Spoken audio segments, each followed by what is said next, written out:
Now, football season's approaching. It's like we are 15 weeks away from week 1 of the NFL season. Can't wait. Okay, like I'm ready to cross these 15 weeks off, and I'm ready to talk about the Colts. I'm ready to talk about the NFL. I'm ready to talk about college football. I'm ready to talk about all of it. And some people are already talking about it. The Colts hype train is fully in motion. Okay, Mina Kimes of ESPN came out on Friday of last week and said some stuff about the Colts, and she said some stuff about Anthony Richardson, and she basically said that she expects to see a large jump from Anthony Richardson this season. Dan responded to it on Twitter. In case you missed it, here is what she said. Here is Mina Kimes on Anthony Richardson, why he's set to make a year 2 leap. But I really believe Anthony Richardson can take a big leap this year for a number of reasons. One, Shane Steichen confirmed last season what we all believed when he was hired from Philadelphia. He is a brilliant play caller. Yeah. Remarkably quarterback-friendly offense for Gardner Minshew, despite some up-and-down play from the quarterback.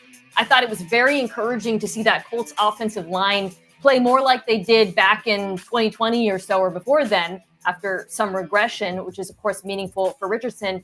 And then the group of skill players. One of my favorite picks in the entire draft was A.D. Mitchell going to the Colts, in part because of his upside as a true X receiver, but also because of how he fits in with Michael Pittman Jr. and Josh Downs. I view them as very complementary, with Mitchell being the guy who can really take a top off of defense and win downfield. Everything is set up for Richardson. I haven't even mentioned Jonathan Taylor, by the way.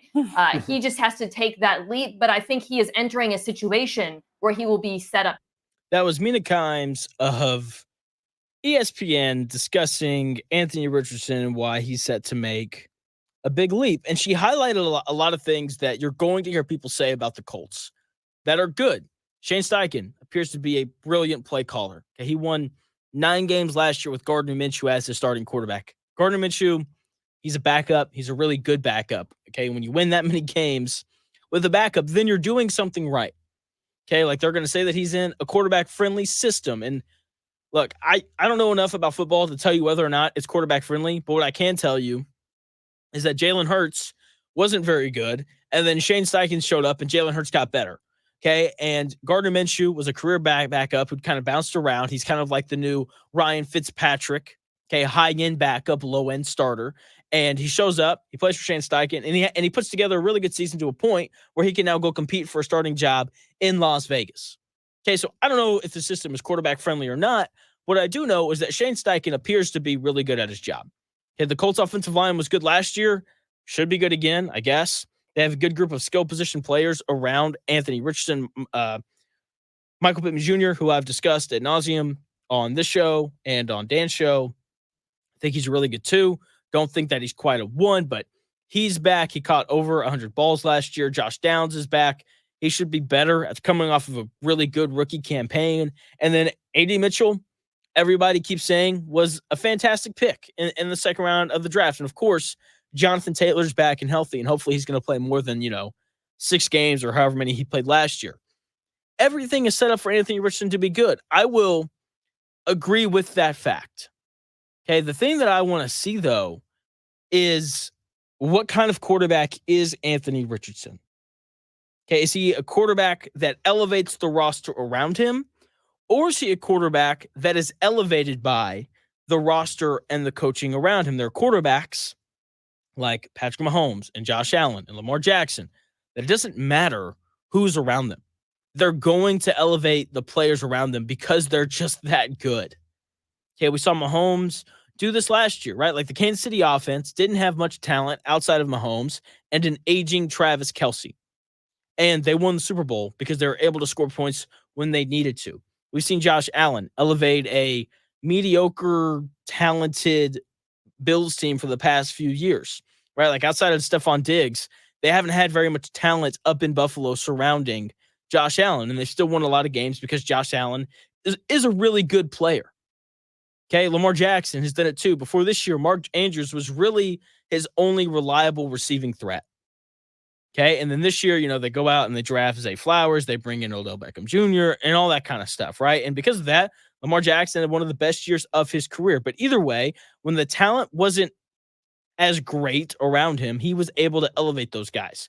Those three quarterbacks are the epitome of what quarterbacks that elevate the offense look like. Then there are other starting caliber quarterbacks that get elevated by the things around them. For example, let's look at the Miami Dolphins. Tua Tagovailoa is elevated by Tyreek Hill, Jalen Waddle, and his coach, Mike McDaniels. Okay, he just is. He's a very capable starter, but if you ask him to go out and win a game for you, he's not going to be able to do it.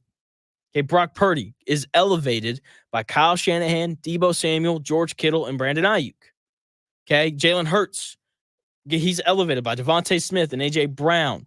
Like all three of those quarterbacks are very capable of winning games. All three of those quarterbacks have won games throughout their time on their respective teams.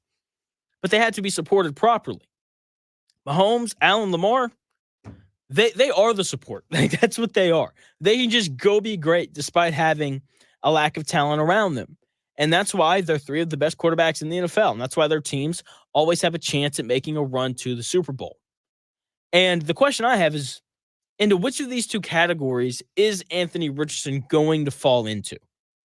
Okay, in the early parts of the season, I think it's going to be really hard to tell what kind of quarterback he's going to be because he is walking into a good situation. I don't think that we can deny that. I think Shane Steichen showed us enough last year that we should have faith in him to be a good play caller and to put Anthony Richardson in the right spots to succeed. Hey, Michael Pittman, as many questions as I have about him, he had a good year last year. Caught over 100 balls, over 1,000 yards receiving, all that good stuff, right? Like he's going to be a reliable receiving option for Anthony Richardson. Jonathan Taylor he's won Offensive Player of the Year. He won it 2 years ago, right? Like he's going to be a reliable option out of the backfield. Josh Downs was really good out of the slot last year. People keep telling us how great Adonai Mitchell is supposed to be. So I think early in the year, if Anthony Richardson gets off to a good start, it's going to be hard to tell what type of quarterback he is. Okay, like, and because of that, because there's so much talent, and Anthony Richardson is in such a good situation, if Anthony Richardson finds success early, given his stature and how athletic he is and how eye-popping he is, because look, like when you look at the TV, it's very easy to find Anthony Richardson because he's just bigger than everybody else on the field. Okay, like he just grabs your attention, and because of that, if he's successful early, people are going to be very quick to overrate him. By the end of the year, though, it's going to be obvious which one he is. Okay, Patrick Mahomes walked into a great situation. Dare I say, one of the best situations ever for a young quarterback with Tyreek Hill, Travis Kelce, and Andy Reid. But it was plain as day that Patrick Mahomes was a guy who could elevate the offense when there wasn't as much talent around him. Okay, and this season, we will hopefully find out whether or not Anthony Richardson is a quarterback who can elevate the offense or if he's a quarterback that can win games if the situation's perfect. I hope he's the latter. I hope he's a guy who can elevate the offense around him because I do think that because there will be moments in the season where Anthony Richardson has to do that. There will be moments in the season where we're sitting around and we're like, all right, Anthony Richardson, we got 2 minutes left in the game. You have to go and be the dude. And that's really where these two tiers of quarterback separate themselves. Okay, like when Tua has the ball in the last 2 minutes of a game, I don't have faith in the Dolphins to win. But when Josh Allen or Patrick Mahomes or Lamar Jackson has the ball in the final 2 minutes of a game, I'm like, okay, like they're probably going to win. Right? Like that's just the way that it feels. And I want to see which type of guy Anthony Richardson's going to be.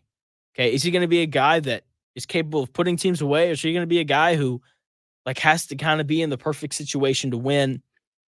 We're going to find all that out here in about 15 weeks when the NFL season kicks off. I got more stuff coming up here on the Pacers. Matt Murphy is joining me here in about 5 minutes for the second hour of the Real Jonathan Smith Show. Matt Murphy, former basketball coach, is going to join me to talk about the Pacers and their season as a whole in this playoff run. That is coming up here in about 5 minutes.